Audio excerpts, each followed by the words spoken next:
सहस्रार चक्र तालु के ऊपर मस्तिष्क में ब्रह्मरंध्र से ऊपर इसका स्थान माना गया है। यह समस्त शक्तियों का केंद्र है। रंग बिरंगे प्रकाश से युक्त 1000 दल पंखुड़ियों वाले कमल के समान यह चक्र है। इसके दलों पर अंशेक शातक सभी स्वर वर्ण विद्यमान हैं। यही इस चक्र की दलध्वनियां हैं। यह तत्वातीत है, अतः यहाँ किसी तत्व विशेष का मुख्य स्थान नहीं है। इस चक्र का तत्व बीज विसर्ग है। बिंदु इसके तत्व बीज की गति है, अतः बिंदु ही हस के बीज का वाहन भी है। इस चक्र का लोक सत्यम है। इस चक्र के अधिपति देवता स्वयं परब्रह्म हैं, जो अपनी महाशक्ति के साथ हैं। इस चक्र का यंत्राकार पूर्ण चंद्राकार तथा शुभ्र वर्ण का है। अमर या मुक्त होना ही इस चक्र का फल है। यह परम ज्ञान की उत्पत्ति का स्थान है। यही समस्त शरीर का संचालन केंद्र मस्तिष्क है। आधुनिक विज्ञान की दृष्टि से स्मृति क्षेत्र यही है।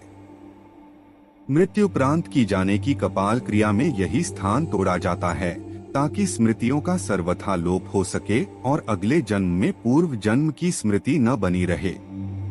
ऐसा बहुत से विद्वानों का मत है। योग विद्या में षटचक्र भेदन की परंपरा है, क्योंकि पृथ्वी, जल, अग्नि, वायु, आकाश और मन के प्रतिनिधि 6 चक्रों को भेद कर कुंडलिनी शक्ति को सहस्त्रार तक लाया जाता है, किंतु उसे भेदे बिना पुनः वापस मूलाधार में ले जाया जाता है।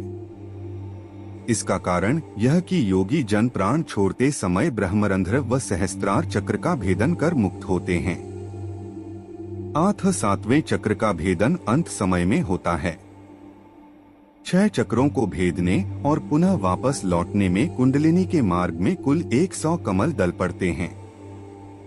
मूलाधार के 4, स्वाधिष्ठान के 6, मणिपुर के 10, अनाहत के 12, विशुद्ध के 16 तथा आज्ञा चक्र के 2 अर्थात 4 + 6 + 10 + 12 + 16 + 2 50 वापसी में यही 50 दल फिर से अर्थात 50 + 50 100, इनका 10 गुना करने पर 1000 होता है। यही सहस्त्रार के दलों का रहस्य है। समस्त शक्तियों का केंद्र होने के नाते भी सहस्रार चक्र के कमल को 1000 दलों से युक्त होना तर्कसंगत है। इसी सहस्रार चक्र में सदैव अमृत स्त्राव होता है, जिसका पान योग द्वारा यहाँ तक लाई गई कुंडलिनी करती है। जिस समय सतत होते रहने वाला यह अमृत स्त्राव बंद हो जाता है, उस समय शरीर नष्ट हो जाता है, मृत्यु हो जाती है। यही सहस्रार चक्र पराप्रकृति व परापुरुष या परब्रह्म का स्थान है। यही कुंडलिनी का पराशिव से भेदात्मक मिलन होता है। अतः योग मार्ग का चरम लक्ष्य होने से यह चक्र अत्यधिक महत्वपूर्ण है। आज्ञा चक्र से ऊपर महानाद है, जिसके ऊपर शंखिनी नामक नाड़ी के अग्रभाग के शून्य स्थान में ब्रह्मरंध्र है। इस ब्रह्मरंध्र में सहस्रार चक्र का कमल अधोमुख अवस्था में स्थित है। इसलिए बहुत से विद्वान सहस्रार को ही ब्रह्मरंध्र भी कहते हैं। यही प्राण व मन के स्थिर हो जाने पर समस्त वृत्तियों को निरोध रूपा असंप्रज्ञात समाधि संभव हो पाती है। इसी सहस्रार के मध्य स्थित चंद्रमंडल में हंस अथवा अंतरात्मा का वास है। यही आत्म साक्षात्कार का स्थान है। सहस्रार चक्र में ध्यान करने से पुनर्जन्म नहीं होता, आत्म साक्षात्कार होता है, परमानंद, मोक्ष अथवा अमरत्व की प्राप्ति होती है। साधक रिद्धि, सिद्धि, प्रभाव व चमत्कार के अवस्था से कहीं ऊपर उठ जाता है।